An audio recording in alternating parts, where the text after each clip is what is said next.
your fan match reviews. So please do get them in, because we love going through those, and love a bit of fire. Yeah.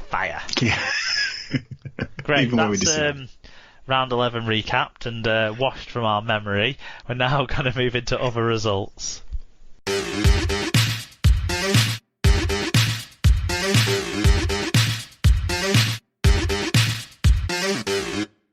Okay, into the NRL for our other results section. It was round 17 down under as they get close to the playoffs, or the finals, sorry, if we're talking in their parlance for a minute or two.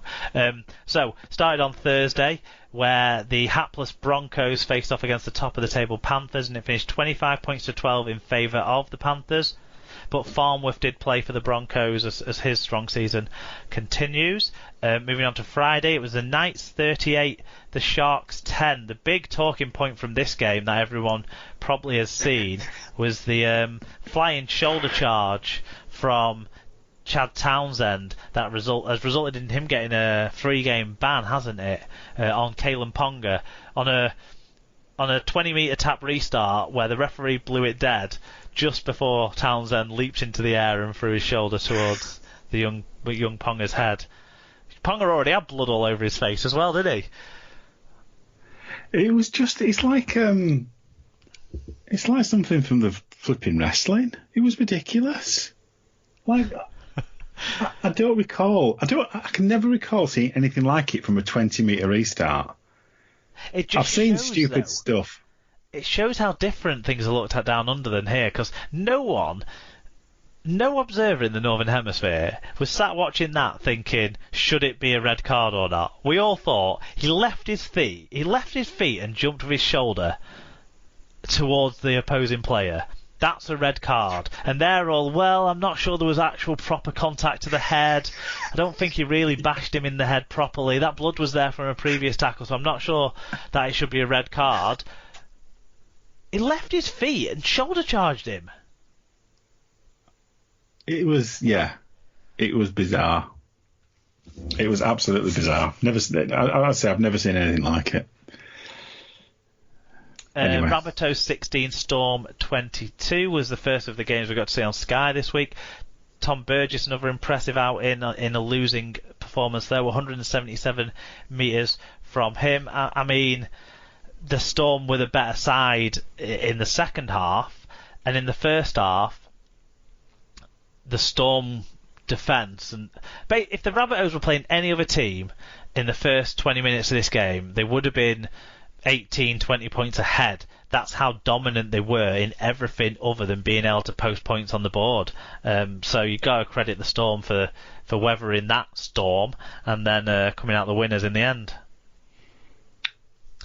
On to Saturday.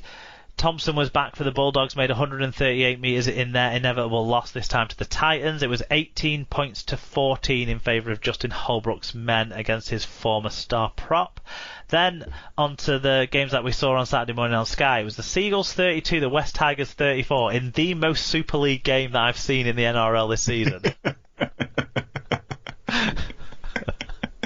Yeah, who needs no stinking defence? This is why our game can be fun, guys. You get performances and outcomes like this. This was so entertaining. I enjoyed watching this game, and I haven't enjoyed watching these two sides always, but this time, massively.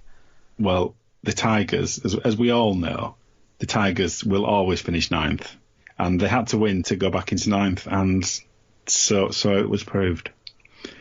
Always ninth. Yeah, I enjoyed it. I thought there was quite a few entertaining performances as well from individuals in this game, and great kicking from Adam Dewey as well. Yeah, for a part-time kicker. Part-time kicker, yeah. Full-time Val accumulator, part-time kicker. What did you think about the next one? It was the Raiders 6, the Roosters 18. For the Raiders, of course, we had some Brit Watch interest. Ryan Sutton, 168 metres. John Bateman at one try. I suppose we could say one try assist as well, but he doesn't get it credited when he scores the try himself. 44 tackles. Whitehead and Williams also played. Didn't have huge influences on the statistics of this one, and the Roosters were the better team because they had the better player, didn't they? James Tedesco. Oh, you don't mean Sonny Bill Williams, who they kept going to on the bench even though he just sat on his ass? I thought we were going to be able to get through this without mentioning him because he was a passenger in the game, but, you know... Of course he was. Look... It's funny though, isn't it? The press of it all, the kind of attention it gathers and stuff isn't a bad thing for our sport, I would say. And he didn't do anything wrong in his 13 minutes on the field, which is certainly a difference to when he came onto the field in his Toronto Wolfpack debut. So, but his fitness needs a lot of work and stuff if he's going to make an impact on that side in the final series. But on the other side of things, how good was John Bateman's try? Yeah, it was really good. Yeah, it was really good. It was cheeky. Yeah, it was good. It was. But as you say, it takes something special to break through the Roosters, doesn't it? They're definitely tapering for the finals. Oh, their defence was phenomenal, and it really did make both Whiten and Williams looked kind of lost for ideas as the game went on. And Whiten had one of his quiet performances, and Williams wasn't that far behind him in that regard.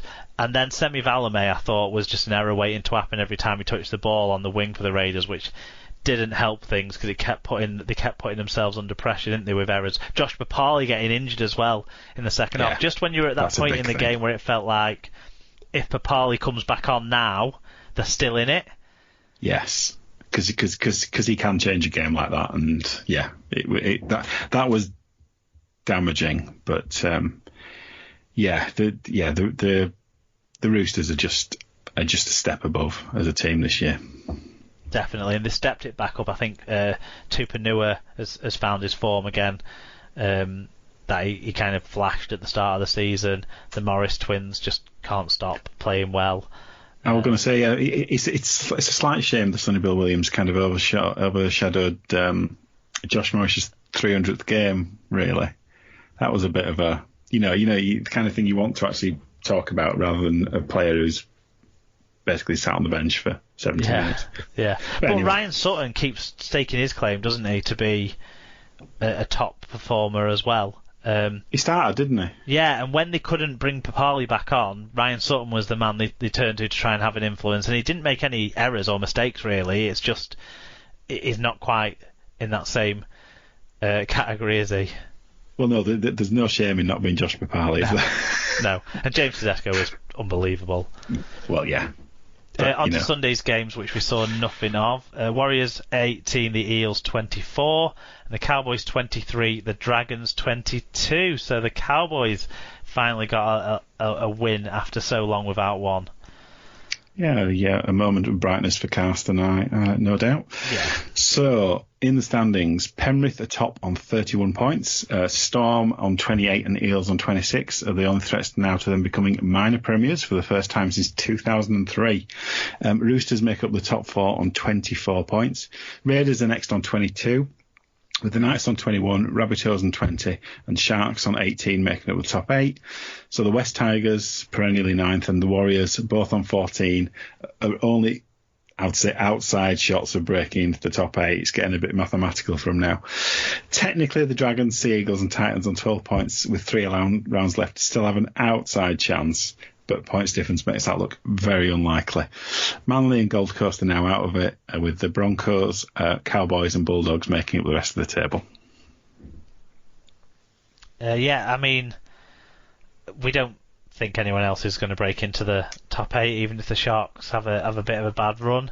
Now, do we? It's the only way we can see it, isn't it? Do you think the West Tigers are going to give themselves some sort of hope to just have it? Oh, we know exactly what's going to happen. It'll be mathematically possible going into the last weekend for the Wests to finish 8th, and then they'll miss out and finish 9th. They will definitely be leading their game as well with like 20 minutes to go. Yeah. Because that always happens. So, as sure as the sun rises, the West will finish now. The top 4 seems like it's got a settled look to it now as well, doesn't it? With the Eels just ticking along and the other 3, being outstanding. Yeah. it's I forget the playoff format exactly. I know it's very complicated, isn't it? Will it be first versus fourth the first weekend, and winner they gets the weekend two off? chances, don't they? Winner gets a week off, yeah. Rooster, if it finishes like that, which I think it might do, Roosters and Penrith, that's a cracker of a first rounder. It really is. I think the Roosters might overtake the Eels. I think, haven't they got the points difference on them? So if they did, probably level up on points, I think the Roosters might get into third, and that's going to be a cracker then. The Storm versus the Roosters. But yeah, no, I'd say of the top four, the Eels, as you say, is probably the weaker of the four.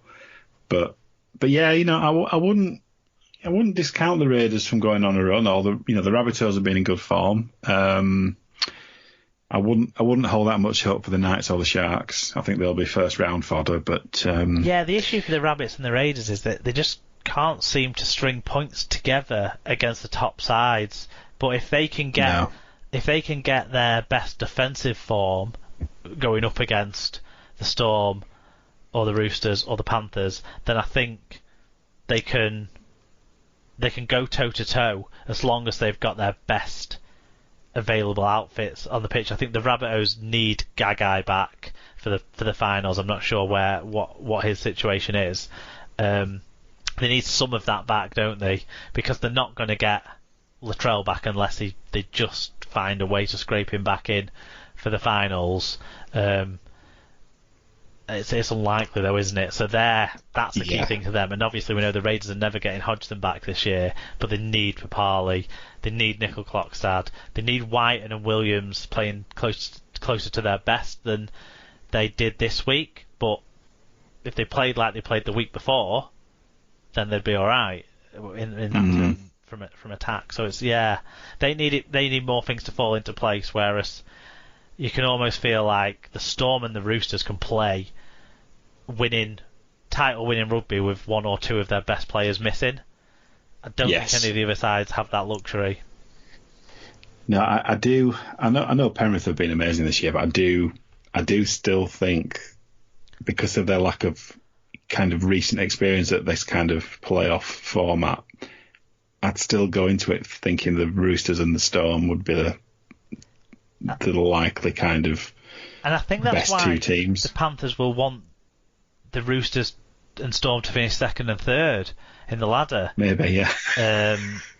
So that they can separate them out a bit. Yeah, so that they can get that chance to get a win under their belts against another team that might not be up to speed, as it were. But the Eels are the only team that's beaten them this year. Yeah, but the Eels were a different team in the first sort of... Yeah, in theory. In the first month after lockdown, that's the kind of thing that plays in your mind, though, isn't it? It's the only team that's beaten them, and it's all about psychology. A million times, won't it? Yes. Yeah, that's for certain. Anyway, it's all exciting with everything to play for us. Getting to the closing stages down under. We're now going to move on to our predictions for a variety of stuff, really.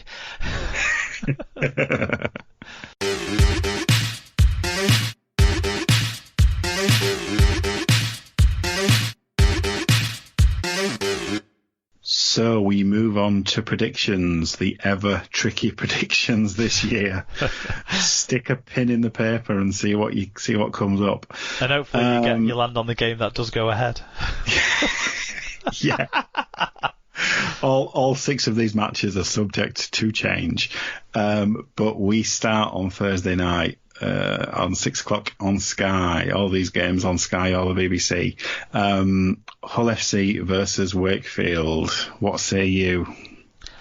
I just think with the time off that Wakefield have had, it's not going to be ideal preparation, and then you start looking at the side as well that they can put together, or that they've been able to put together anyway.